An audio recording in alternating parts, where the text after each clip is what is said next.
welcome back to what will be inevitably 9 minutes of straightforwardness, followed by 30 seconds of madness, like we've seen in the past matches. I'm Rain, and I'm joined by Ithaca, and we're commentating Templis versus Slice. So Templis have brought their flagship Balgorn in Eos, and Noneros, double Ishtar, Pontifex, double Vexer, double Purifier. Ithaca, can you introduce the Slice team? Well, Slice have brought what could be a bit of a gangbang for this flag Balgorn here, bringing two Vindicators in directly on top of it. They're supporting that with their own Balgorn, a Myrmidon, two Vexor Navies, two Daredevils, and then interestingly, the very first Tech 1 frigate Logi that we've seen in the tournament, bringing dual Navitas. Interesting. Yeah, so as you said, both the the Slice, Vindicators, and the Templis Balgorn have warped in at 0, meaning they are right on top of each other, so bless the last Spartan's poor little heart and his pretty blingy Balgorn, because he is probably going to be primaried first and completely destroyed. Yeah, so he probably came in and said some words that we can't really say on stream, and the two Vindicators probably came in and started rubbing their hands together. They're just going to be spamming locks, spamming F1. Meanwhile, it looks like Safoi in the Oneros for Templis is probably going to have to try and burn into the optimal range as soon as he can, save his buddy, the last Spartan, in that Balgorn from just getting absolutely obliterated by these two Vindicators. Yeah, and as you had mentioned when introducing the teams, the two Navitas being T1 Frigate Logi, I'm not quite sure how well we'll see them do. I'm not sure if we'll even get a chance to see them really put to the test, seeing as how Slice, I want to say, it will predictably destroy Templis in this based on these weapons. But with the match starting, we'll take a gander. Yeah, you never know. I mean, those two Navitas, of course, only 4 points, and you've got reasonable logistics. Not strong, obviously, as pretty much any other option, but it's still logistics for only 4 points. That Balgorn already webbed, neutered, everything, and the damage is real. It is being applied to him. The reps are landing, but he is bleeding a lot of damage. Is the overheated reps coming from the Oneros going to be enough to save him from these two Vindicators? It doesn't look like it, as he's already dropping past 60%, 50% armor, and he's going to be gone very, very shortly. Not a great start for Templis here. Yeah, and actually just watching the ships, look, he's moving at 4 kilometers a second. He's sitting on the MJD beacon, sitting at 0 of the arena. But it looks like he didn't even attempt to run away. I'm not quite sure what he was doing. Yeah, unfortunately he was scrammed and he's just not moving with those webs. And a Vexor Navy does go down on the Slice side, but this Balgorn now reaching Hull, he's going to be a very expensive explosion very soon, and potentially the Templis dream is dead. Now, I think this perhaps is because they didn't bring the Caldari roleplay setup here, bringing not a single Caldari ship, so I mean maybe the mojo just wasn't there. But as I say that, the Balgorn's still just clinging on to their life. I think it might be a tactical bait, maybe, by Templis. It looks like they're actually pulling the Slice second Vexor Navy issue as, so the Balgorn now is down, and the two Purifiers are actually being both, I want to say, missile disrupted, as well as being shot. Red bags, and the Purifier looks like it seems to be dying. Yeah, baited on a free Balgorn there, unfortunately. So Templis lost that Balgorn. The Eos is now going down as well. The Purifier is dying. In return, they have killed two Vexor Navies, and they're working on this Myrmidon. They're just ignoring the Navitases, which is probably the way to go, because the damage that the Navitases can rep through is not going to be as high as the Oneros. The Oneros, on the other hand, is having much more trouble, because if you look, Vindicator, Myrmidon, dual Vexor Navy, and dual Daredevil, that's a lot of damage on the field. As Jintan would say, the girthy attack bar there for Slice is just blasting through what the Oneros can rep. Yeah, so the Myrmidon, piloted by Biggest Dickus, is actually eating crap now, as the EOS pilot is being primaried by on the Templis side. Looks like they initially attempted to try and shoot this Purifier, but so now he's taking damage again. So although they managed to chew through that Balgorn actually rather quickly, Templis seems to be kind of sitting pretty. Yeah, they're hard holding on. They're using that tactical logistics there to good effect. The Myrmidon of Biggest Dickus there, eating something and dying very rapidly. Vindicator now, King Voodoo, tackled. He is starting to take a lot of damage, and of course, those two Navitas, they can't rep that much at all, especially when you consider the amount of damage still left on the Templis side. The Purifier, of course, does a huge amount of damage to those battleships, and as we said, the second Purifier dies, but this Vindicator is hitting Hull now. Yeah, these Navitas aren't as good as their T2 counterparts, but still not as good as a T2 cruiser logistics. So while they can kind of help the Vindicator, he is still bleeding into structure. Yeah, so trading a flag Balgorn potentially for the right to continue through the Alliance tournament looks like it's maybe going to pay off for them. If they can keep this EOS alive but kill this Vindicator, they might be able to stabilize with the Oneros Wretch. It looks like Jam's landing a little bit on the Oneros, and they are struggling to keep that that EOS alive. The Vindicator moving at 2 meters per second, bleeding hull, and the EOS is down, so that is the links and a chunk of damage off the Templis side now, putting Slice back up on points. But this Vindicator is really starting to struggle. However, one thing to note is as the damage ships are removed from the Templis side, the Navitas will slowly start to be able to not just slow down the deaths of their friendly ships, but prevent them. Yeah, and with that, with these jams, I would say going across the Templis team, as there become less pilots, then those allows for more focusing of those jams. I believe those are actually we're seeing from drones rather than what we would see from modules like we would from E-warships. And this Vindicator is still, King Voodoo's holding on barely by a thread. These Navitas are trying all that they can to keep him alive. Yeah, he is living to win. He's trying to burn away. He does have the IGC skin on. Everyone knows that does give you 10% extra tank. So he is just surviving purely on swagger alone. 9% hull, still alive. Those two Navitases are keeping him up. They're doing a great job. He's probably still going to die, but he's got his team a good few minutes there as they've had to work through all of that EHP. Templis now actually up by 2 points, and that's a huge chunk of damage removed from the Slice team. Yeah, and so Slice seems to be priming the Oneros, giving him new and NOS pressure as well as that ECM damps. I would assume he would have a local rep. I believe that's what most Logi pilots fit on their logistics ships, but it is not helping him at all. He's dying actually rather quickly, although after that Vindicator died, it seems he might be stabilized. Yeah, it seems like Templis here realizing that they're starting to struggle to break through the damage provided by those twin Navitai, I guess. So they decided to remove one of them. Vlad now just absolutely removed from the field. A single Navitas left is not going to be able to rep through the damage that's coming from the dual Ishtar, dual Vexor. The Neros is just hanging on for dear life. Let's have a look at him and see where he is. He seems to have burned off, just trying to get away from the ball of drones that are chasing him around. But he is pretty heavily neuted as well. So, I mean, if they can kill this Vindicator without losing any more ships, I think the Oneros could maybe tank. But, of course, as I say that, the Oneros is dying. Yeah, so the Neros was actually sitting right on top of that Balgorn, or I would say maybe that Balgorn went and sat right on top of that Oneros. Doing that, though, while they did take it down, it looks like they may be losing that Vindicator, which is dropped into structure. It looks like from the Templis side, it looks like the next target will be Damasus and the Pontifex, although he seems to be sitting pretty as well. Yeah, so this Vindicator is still receiving reps. That single Navitas has come back in to try and save him, but he is dropping through structure, reaching about half structure, and just confirming he is wearing the IGC skin, so as we know, 10% extra swag tank there, so we should expect to see him survive for a little bit longer. The Balgorn that is remaining of Nick Beardley, great name, does actually have 0 guns fit, so potentially he is either full new or smart bombs, so he will be providing a lot of control, and if you look at the size of the control bar of the Slice team, we can just see that being applied all over the Templis team. Yeah, and Templis did lose an Ishtar there. I believe they got tackled by that Balgorn and neuted out so that it could not escape. I'm not quite sure what their next target will be, although it seems to be focusing both on this Pontifex as well as the Vexor, which is sitting really close. And the Vindicator's still barely hanging on, still alive. Looks like they were shooting back at that Navitas, or Templis was shooting at the Navitas. Although this Balgorn has actually activated his MJD. I'm not quite sure. He's aiming, it looks like, away from the arena. I'm not sure if this is a good plan. And Damasus goes down there in the Pontifex as the Vindicator jumps completely out of the arena. He's decided that this is not for him anymore and he's just off on his way home. So Templis are 71 to 81. If they can kill... Oh, they have to kill the Balgorn though, unfortunately. They can't make it by killing the Daredevil or the Navitas. They have to kill this Balgorn. So can a single Ishtar and 2 Vexors kill a Balgorn with 2 minutes 40 seconds? I guess we'll find out. Yeah, and one thing to note, so while this Balgorn and these Daredevils, it looks like they're applying webs and nukes to the full Templis team. The Templis team actually does DPS with drones. I mean, technically they could put some like turrets in their high slots if they really wanted, but the bulk of their DPS will be within those drones. So unless these Daredevils pick away at those drones, Templis might have a shot at killing this Balgorn as it drops into low armor. Yeah, I mean, he is. They're killing it. Nick Beardley in the Balgorn is dropping fast. This could be just a resist Balgorn, no buffer. Maybe they were relying really heavily on these Navitases. But as we say that, he hits hull and just stops. Potentially this was some sort of ruse cruise by the Slice team. Did they bring an entire hull-tanked team and 2 decoy Navitases?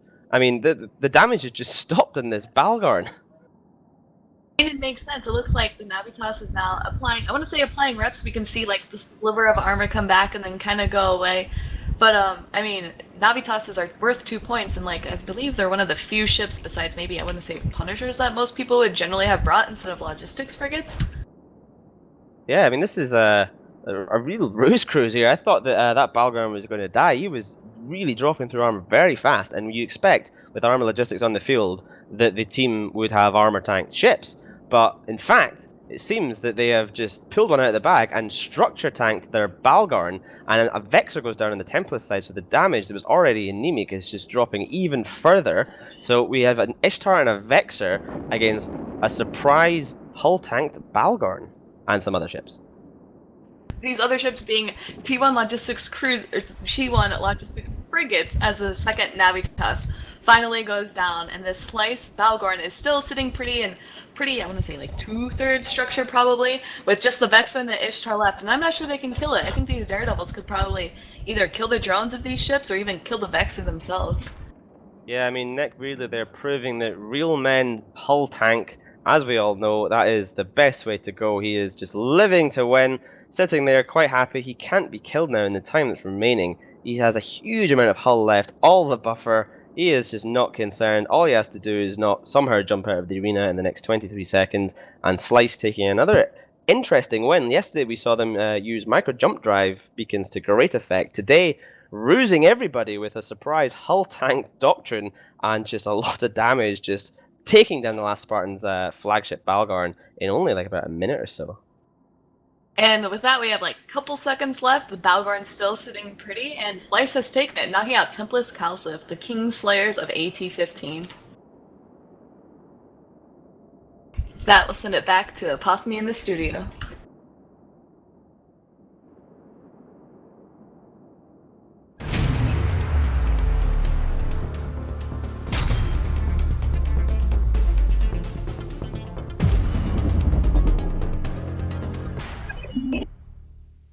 Play Steve. Bye, Steve. Easy. Steve.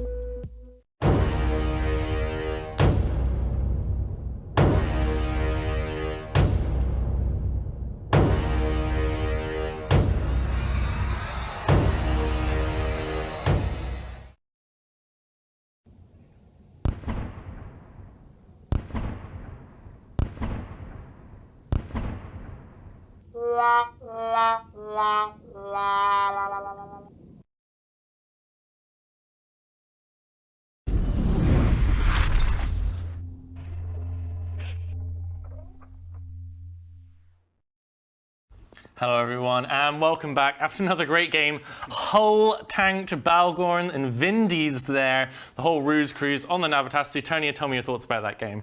That was a really wild and weird game, and it looked like it was going to swing each time as well. We saw Templis' flag Balgorn go down really early in the match, but then that Neros was able to get away and just keep repping that Eos that was tanking forever while they got through one of those Vindicators, and it looked like maybe they would be able to tank after the Vindicator goes down, but no, the Vindicators went down so slowly because they were ruse crews, as we say, with a whole tank. Slicer really, they always bring really unexpected stuff, but they also do well with it. Yeah, it's like sometimes teams go off meta and they die in a fire because the meta is what's generally considered good. But you have these very rare teams, often it's those who are foreign language speakers who have their own meta within their own community, as there's that language barrier between them, that come up with their own weird fits and their own weird way of doing things. And then they can come out of nowhere and just smash all our expectations, and suddenly you have a whole new set of comps, a whole new set of archetypes to have to test against when you go up to fight against them, which can be so incredibly difficult. I'm sad to say that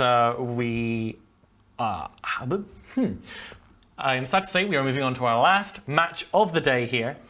We are going to be watching the Hydra match coming up, Chtonium. I'm sure you are very, very excited about that coming up here. It's going to be Hydra going up against Hard Knocks, exactly. So Hard Knocks, a team that came to the tournament with a ton of hype behind them. They did all right, but then lost a lot of their members to the Tuskers, but still, pretty reasonable team. And then obviously, I believe it's Lysis is a member of Hard Knocks. Yep. Eve Streamer, really cool dude. He came second place in the EMR Championship, which I'm sure you remember we casted together on stage at FanFest 2016. That was super fun. And then Hydra Reloaded, titans in the name, in the history of the AT, unfortunately dropping out first round this year, and one of the biggest upsets we've seen a very long time to Templis CALSF. They're the long-term nemesis of PL when they had that rivalry, when they were the two top teams going through the tournament for year on year on year. So looking at their results, we've got Hydra Reloaded, as we said, losing to Templis CALSF first round, then beating Peisty. Who would have thought we'd see Hydra Peisty so early in the tournament, then beating as well Quebec United Legions. Hard Knot Citizens beating Fidelis Constans, losing to a band apart, then beating Cast Abouts. So, I think this should be a pretty darn good match. I hope you're not too nervous, Chtonium. I know I was in our match against it, and rightly so. We do have Hydra Reloaded with a flag belt. They fielded it once. They have also fielded a Rabisu once, did not lose it, so we know they're able to bring those out. And then Hard Knock Citizens have their flag battle available, but they have not shown it yet. So Reload, give me your thoughts on this upcoming final match of the day here. I reckon Hard Knocks are actually going to bring the flag battle out and potentially the flag Rabisu combo. Yep. Because they need something to just right, let's get our A game and beat Hydra, because there's no other. Well, I wouldn't say there's no other way. Templis did win against Hydra, but it's going to be an uphill battle if they don't bring the Rabisu battle combo. You got a flag battle and the Rabisu, because potentially Hydra might not even go for their own flag battle Rabisu combo, and so they're going to surprise them, being like, okay, this is our situation, let's go for it. And so, Tony, what are your thoughts on that? I know, obviously, as a member of Hydra, you don't want to give away too much, but if you're in the losers bracket, you've got a lot of matches to go through, and I know Hydra evidently are a team that they plan to get to the final weekend. That's what they expect to do, and that is what is expected of them by many of the viewers watching. If you are planning to win a lot of matches, do you try to force the win by bringing Rabisu flag battle many times to bring your strongest possible comps? Or do you keep them reserved so that you don't lose them in terms of getting further in the tournament? Because obviously, the more you bring them, the greater risk you are of losing them. Though that said, if you lose, you're out and you've got no chances at all. What are your thoughts? I think for a top tier team like Hydra, and for PL already through to next weekend, but there's a pretty extreme cutoff here. We go from 2 bans to 3 bans, and obviously having more bans tends to benefit teams like Hydra and PL a bit more than these smaller teams. So I think Hydra definitely want to go all out here. I think Hard Knocks also want to go all out too, though, because they really just want to get into that third weekend. Being on the broadcast by CCP is also really cool. So we are, of course, joined by CCP Logibro in the studio at last. He was feeling a bit unwell over this weekend, so we wish him a lot better. But he's back. CCP Logibro, I want to ask you, are you enjoying the broadcast? I'm sure you want to say some kind words about how well we've done today. Or at least, maybe give some shout outs to the teams that have been providing really great matches. Any, shout outs to any of the teams you've been enjoying? No? Okay. At the very least, shout out to the audience for watching, supporting the tournament scene. Shout outs to, everyone involved, at least, for putting in all the effort we do to make the tournament such a great spot, with you, of course, as our great leader, head of tournaments there at CCP.